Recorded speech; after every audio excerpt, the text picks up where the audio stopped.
एक शहर में वैशाली नाम की एक लड़की रहती थी। उसे मैगी खाना बहुत ज़्यादा पसंद था।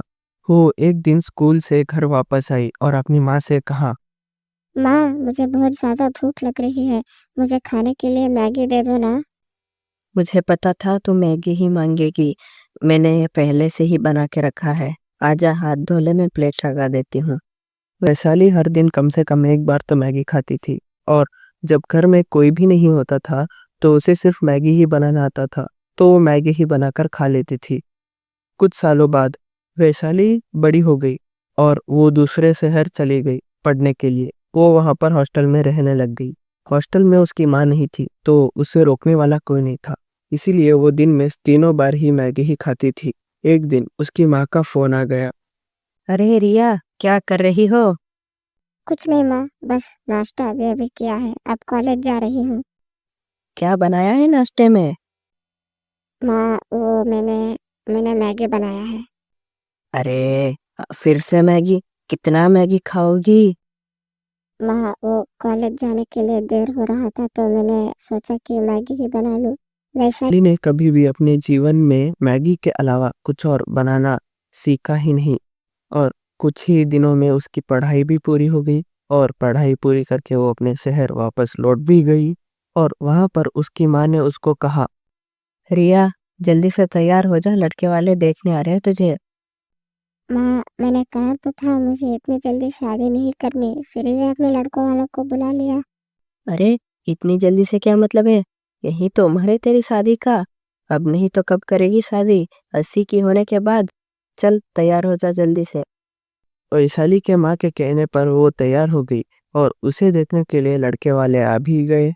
वैशाली की सुंदरता को देखकर लड़के वालों ने तुरंत हाँ कह दिया और उन दोनों की शादी पक्की हो गई। कुछ दिनों बाद वैशाली की माँ ने वैशाली को कहा, अरे, अब तो तेरी शादी, तो कुछ बनाना सीख ले। ससुराल में जाकर भी सिर्फ मैगी बनाकर खिलाएगी क्या सबको? हाँ माँ, आप कल से मुझे खाना बनाना सिखा देना। शादी को सिर्फ 10 ही दिन बचे थे और अगले दिन वैशाली के दोस्त उसके घर रहने के लिए आ गए। वैशाली की माँ को पता चल गया कि अब वो वैशाली को खाना बनाना नहीं सिखा सकती और 10 दिन बाद उन दोनों की शादी भी हो गई। शादी के अगले ही दिन वैशाली की सास ने उसको कहा, अरे बेटा वैशाली, हमारे यहाँ एक रिवाज है, शादी के अगले ही दिन बहू घर वालों को खाना खिलाती है। इतना सुनते ही वैशाली की हवा टाइट हो गई। वो किचन में गई, उसने फोन खोला और वो खाना बनाने के लिए रेसिपी देखने लग गई।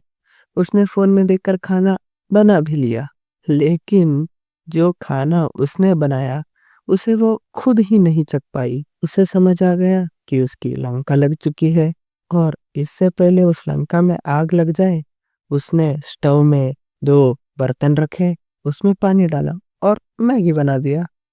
घर में मेहमान आए हुए थे, वो 4 बर्तन लेकर बाहर गई। जैसे ही उन्होंने बर्तनों को खोला, उन्होंने देखा कि बर्तन में तो मैगी है और चारों बर्तन में 4 अलग-अलग तरह की मैगी है।